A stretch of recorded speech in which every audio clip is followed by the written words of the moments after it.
So in this day and age right now, a lot of us are like kind of trying to figure out how do we navigate the situations of this violence in the world, of all these things going on in the world. Like, how do you actually put this to a stop?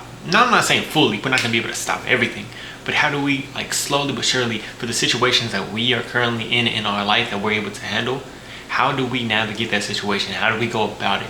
Because a lot of times you see the violence, you see people getting angry, you see people getting upset, and you kind of think that, like, maybe we have to respond like that. Maybe we have to fight fire with fire.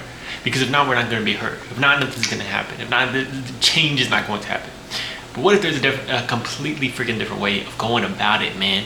Because there's a story in the Bible of Abigail. And Abigail is the wife of Nabal.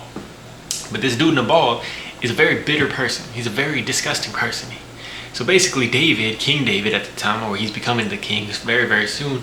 A lot of you guys know King David. He goes over here and he wants to take care of Nabal's sheep, take care of Nabal's, his land. He sends like 40 soldiers over there to be able to protect his land, to be able to watch over it. He's doing a good damn thing.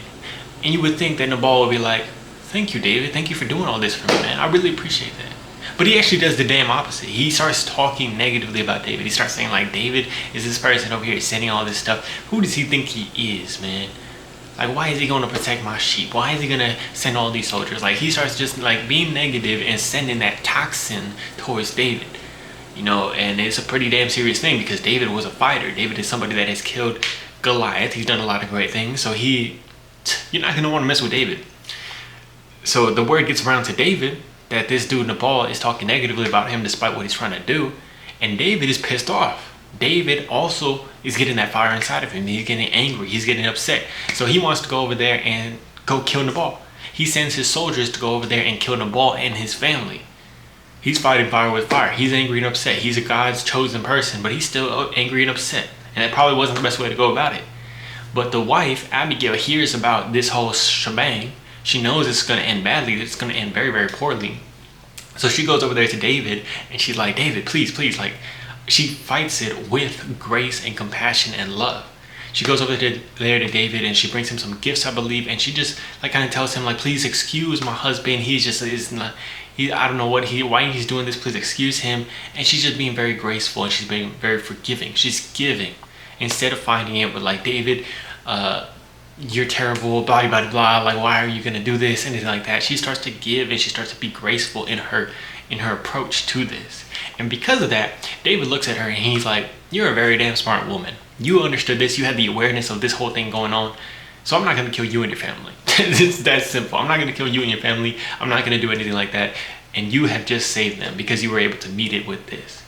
So of course, that is like the best way that she could have gone about it. A lot of times it's like, you see the fire going on, you see the violence going on, you see all this stuff going on. It's hard not to feel like you gotta fight it with that. You gotta fight it with this lion inside of you that wants to come out, that wants to just get angry back. You wanna flick the person off in traffic, you wanna do all that stuff. But sometimes meeting that stuff with grace and compassion is the best way to go about it because it turns this violence into an actual blessing. Because her husband ends up dying 10 days after he hears about what she did, because he's like, oh my God, he was just such an evil person. He was just such a bitter person on the inside that he didn't like that his wife literally saved him and his family. He didn't care. He was just upset about that. So he dies 10 days later, and she actually ends up getting married to David. She becomes one of his wives. Yeah, don't even ask me about that, but she becomes a wife of David. So it ends up becoming a blessing for her because she was able to meet it with grace and compassion. Now, there's situations that you got going on where everybody might be angry, everybody might be upset, everybody might be throwing stuff at you, and it's going to be hard to keep your grace and compassion and composure, but that might be one of the best things that you could do to actually turn that situation into a blessing, but actually help the people see it. She could have gone over there and she could have just fought it because these two men were fighting and they were like very, very upset and angry. She could have fought it with that, but she chose the opposite, to go in the opposite.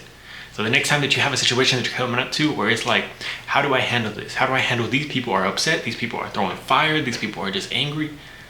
Are you going to handle it with fighting that fire with fire, or are you going to handle it with fighting it with compassion and love?